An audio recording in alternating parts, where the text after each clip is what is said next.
Мамлекеттин экономикалык интеграциясы биринчи кезекте өлкөнүн ички экономикасынын өнүгүүсүнөн көз каранды болуп, соода саттыкка негизделет. Кыргызстан ЕАЭПке кирди, бирок бүгүнкү күнгө чейин интеграциялык процесстер жана биримдиктер эрежелери өнөктөштөр менен болгон биздин мамиледе өтө байкалбай эле деп санашат Кыргызстандагы бизнесмендер. Демек, бул жерде эмне туура эмес болушу мүмкүн? ЕАЭПтин долбоорунан ката кеткенби? Балким өлкөбүздөгү саясатчылар жана бизнесмендер жаңылышып жатышкандыр. Саламатсызбы? Саламатсыздар. Мына биз жогоруда айткандай эле бүгүнкү берүүбүздө ЕАЭП боюнча сөз кылып жатпайбызбы? Анан баарыбыз жакшы билебиз, Кыргызстандын мыйзамы ЕАЭПке ыңгайлаштырылып жазылган. Бирок ал иштебей жаткандыгы жана биримдиктин алкагында биздин экономикалык өсүш эч кандай таасир бербей жаткандыгы тууралуу коомчулукта пикирлер бар. Сиз кандай ойлойсуз? Чындыгында эле мына ушундай пикирлер туура айтылып жатабы? Жалпы жонунан негизги келишимдер түзүлдү. Бул боюнча эч кандай шек жок. Бирок ошону иштөөнүн так механизмдери акырына чейин иштелбегендиги мындай көрүнүп калууда да.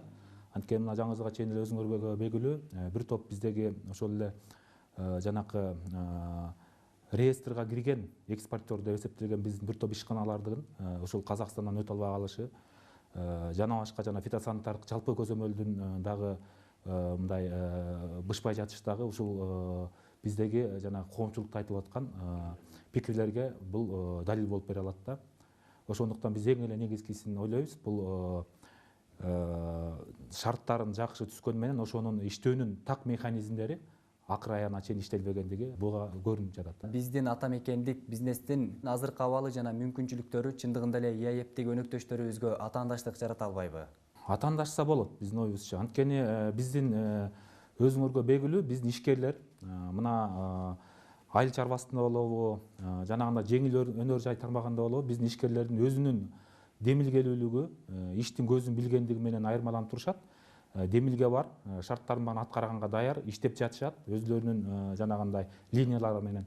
Буга биз жанагындай эки өлкөнүн ошо ЕАЭПке кирген өлкөлөрдүн ортосундагы жанагы так механизмдер боюнча жардам берсе, мен ойлойм, толук түрдө биздин өзүбүзгө тиешелүү тармактарда атаандашуу мүмкүнчүлүгү бар деп ойлойбуз. Айтсаңыз, ЕАЭПтин рыногуна чыгуу үчүн биздин ишкерлерге кандай жолдор бар жана мүмкүнчүлүктөр кандай бар? Маселе эмнеде? Аны кантип чечсек болот?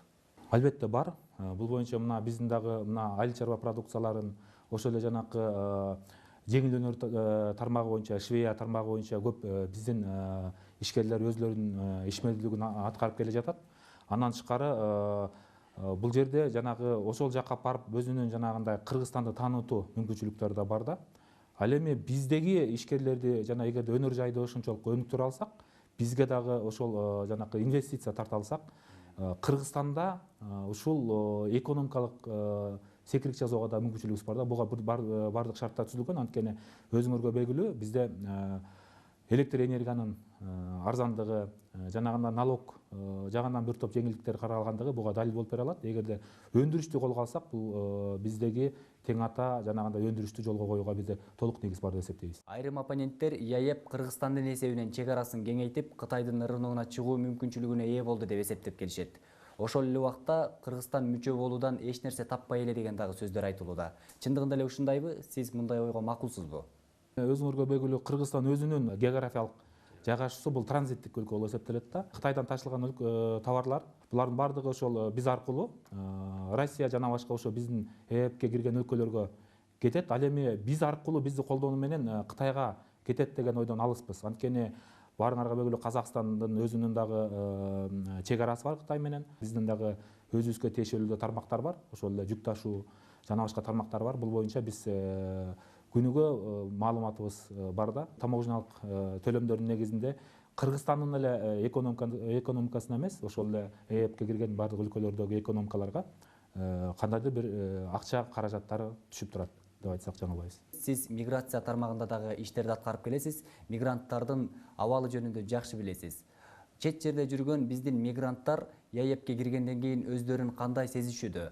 Аларга мындай бир ал жактан жеңилдетилген шарттар болуп, ошол эле каттоодо турууда же жумуш табууда мүмкүнчүлүктөр болдубу? Албетте, ЕАЭПке кирүүдөн эң эле биринчи кезекте экономикалык, анан жанагындай биз мекендештерге болгон укуктук статусу жөнүндө сөз болот. Биздин мекендештердин укуктук статусу албетте абдан жакшырды деп айтсак болот, бирок бар проблемалар.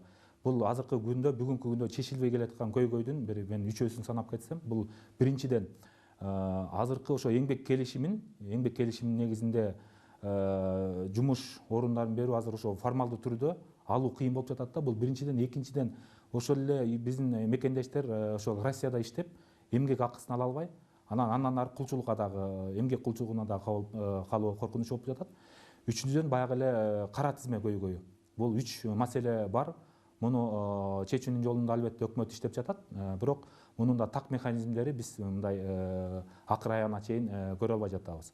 Ал эми биздин ЭЭПке киргендеги эң эле биринчи биздин мекендештердин укуктуу статусу жагынан чечилгендигин айта турган болсок, бул эле жанагы каттоо системасынын 90 күнгө чейин узартышы, 30 күнгө чейин каттоосу жок боло алышы, патент системасынын жоюлушу, эмгек келишиминин кириши, анан албетте жанагы социалдык пакеттердин жана пенсиялык камсыздандыруудан тышкары мына 1-январдан баштап 2017-жылы жанагы милдеттүү медициналык камсыздандыруу дагы кирди. Бул дагы абдан бир чоң жетишкендик болуп эсептелет. Ошол эле башка биздин коңшу мамлекеттерге караганда бул биздин эң негизги артыкчылык болуп эсептелет. Чоң рахмат, ыраазычылык билдиребиз. Ишиңиздерге ийгиликтерди каалайбыз. Сизге да рахмат, ишиңиздерге ийгилик.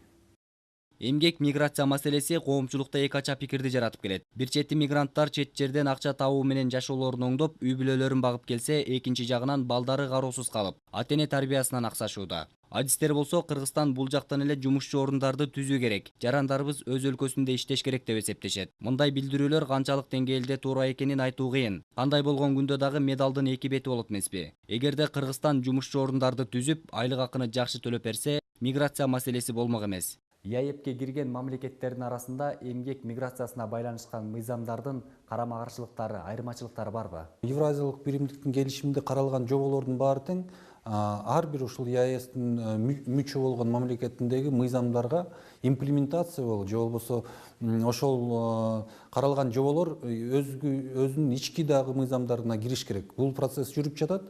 Демек, кандай бир карама каршылык жөнүндө айта албайбыз. Анткени түшүнүш керек, бул Евразес алгачкы таможенный союздан башталып, андан мурда СНГнын документтери көп основасына фундамент болуп түшкөн. Ошондуктан биздин СНГде болгон, Евразесте болгон мамлекеттердин мыйзамдары бул бирдиктүү эмгек базарын түзүүгө мүмкүнчүлүктөр алдын ала бар болчу, стартовый условиялар. Бүгүнкү күнү карама каршылыктар жокко эсе десек болот. Кыргызстандын канча жараны кайсыл өлкөлөрдө мигрант болуп жүрөт? Анын ичинен ЕАЭПке кирген мамлекеттин арасында канча жарандарыбыз бар? Тышкы миграцияда жүргөн эң чоң биздин жарандардын саны бул албетте Россия Федерациясында бүгүнкү күнү.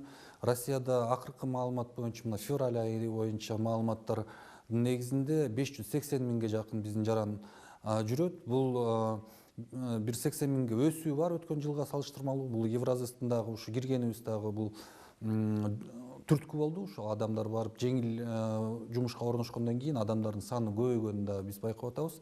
Экинчи орунда бул Казакстан, биздин кошуна мамлекет. Ал жерде 114 миң биздин жаран бүгүнкү күндө эмгектенип, ошол окуган окуп, убактылуу жүргөндөр катталган адамдардын саны ушундай.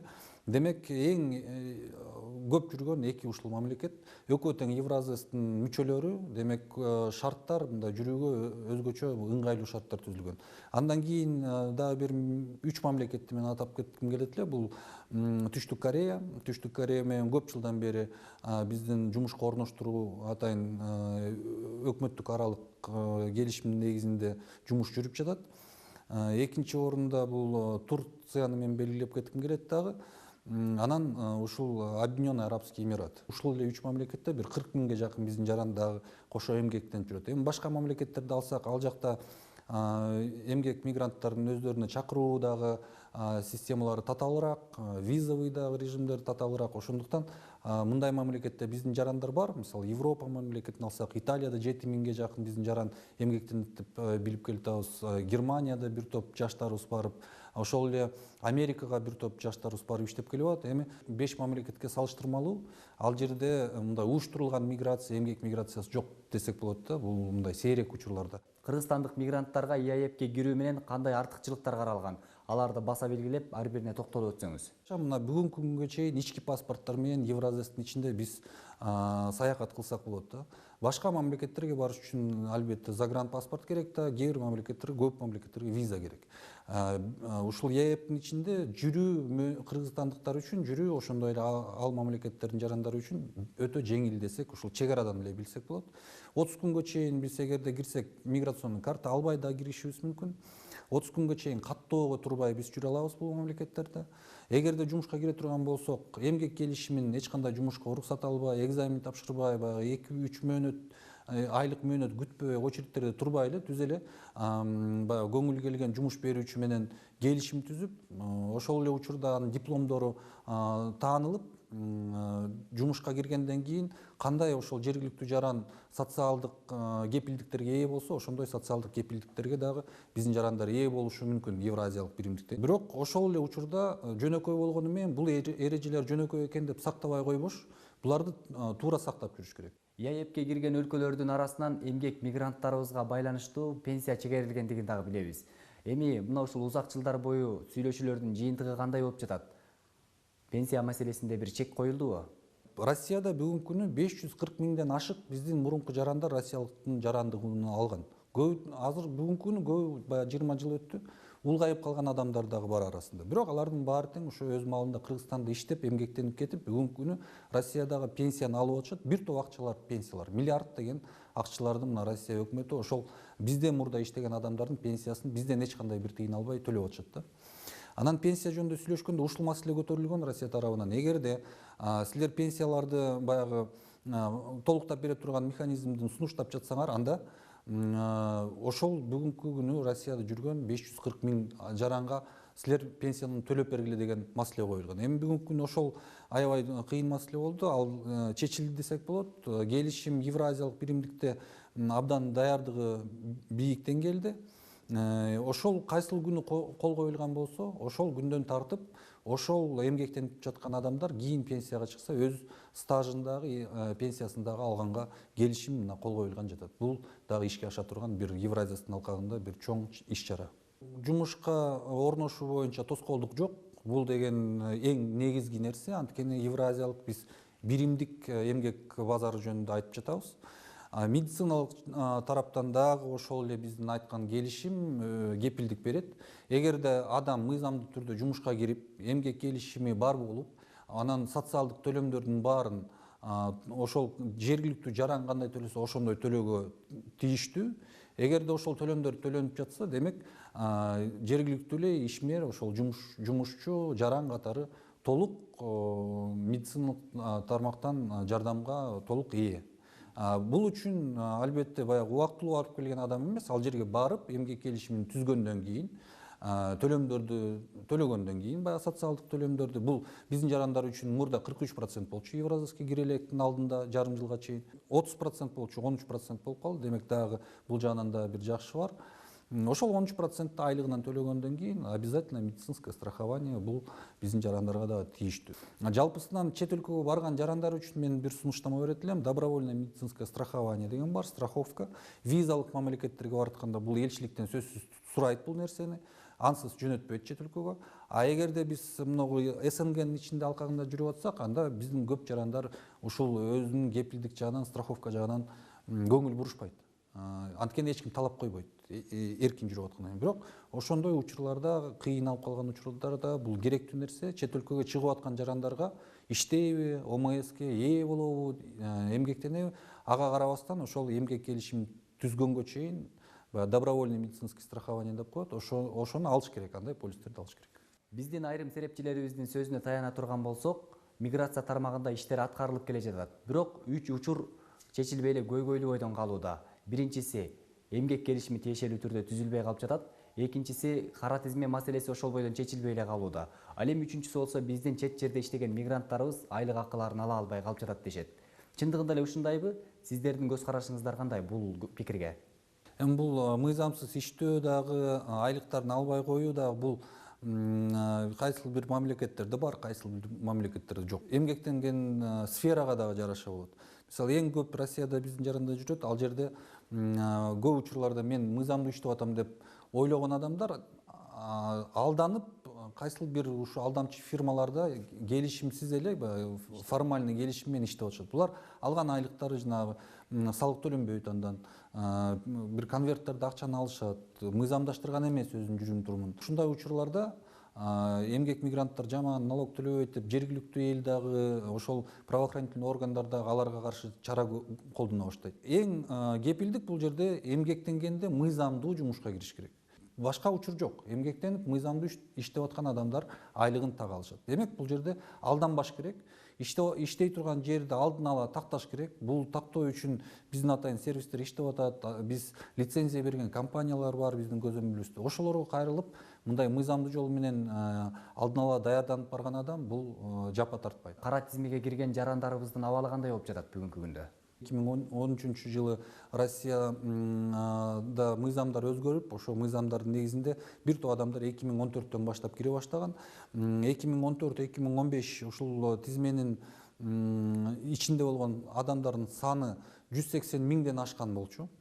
Абдан коопсуздук болуп, ушундай коомдо дагы бул маселелер көп айтылып болуп жатты эле. Бирок Евразиске киргенден кийин биз байкадык, ошол кара тизмеге кирген адамдардан сырткары дагы биздин жарандар болбой эле ал жака барып атты. Ошол тизмеде болгон 180 миң адамдын деле залакаты баягы кайтып келгени менен ал жакта ордуна башка адамдар бар да, макроэкономикалык жактан биздин сан кыскарган жок.